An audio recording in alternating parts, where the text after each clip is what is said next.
Revamping college football here at Mark Rogers TV. Please check out our introductory video of how we're going to restructure college football. The conferences, the scheduling, and also the college football playoff. They can all be improved, especially the conferences and the scheduling for sure. The scheduling is atrocious in college football. We take it out of the hands of the individual programs and we build a formula that makes it equitable.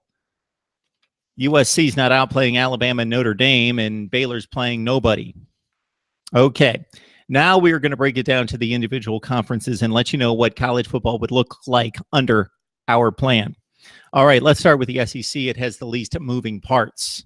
So your new SEC looks much like the old SEC. So go back to 1991, look at the SEC, and that's the SEC that we will play with going forward, a 12-team SEC. So I'm looking at 12-team conferences and 9-game schedules. And again, I break it all down in the introductory video. So the new SEC is minus Missouri and Texas A&M. Have the additions of Missouri and Texas A&M helped the SEC? Well, I don't think it's really much mattered. SEC has been Texas A&M has been a fine addition to the West. Missouri won back-to-back Eastern Division championships. I don't see this program being able to compete consistently going forward. And for the good of college football, they need to be moved. It's not a detriment to the SEC. The SEC is not worse for having Missouri and Texas A&M, like the Big Ten is worse right now for having Maryland and Rutgers.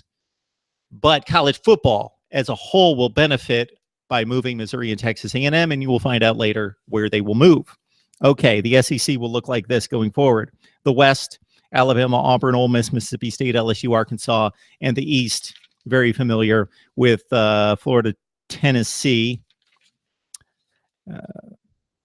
And it's the current East. I don't have the list here, but Florida, Tennessee, Kentucky, South Carolina, Vanderbilt, and Georgia.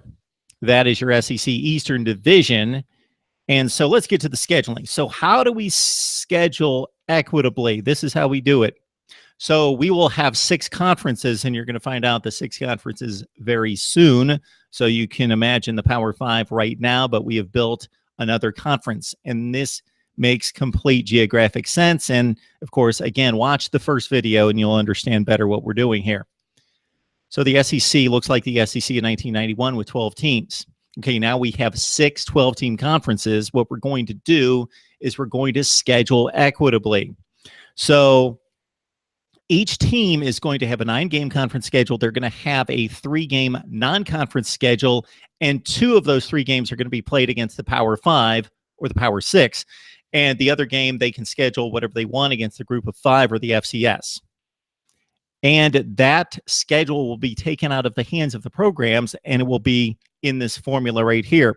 So everyone will play 2 teams who totaled a 500 record the previous year. So everybody's schedule is equitable. You cannot predict how good or bad teams are going to be the coming season, but you can get close to an equitable schedule based on last year's results.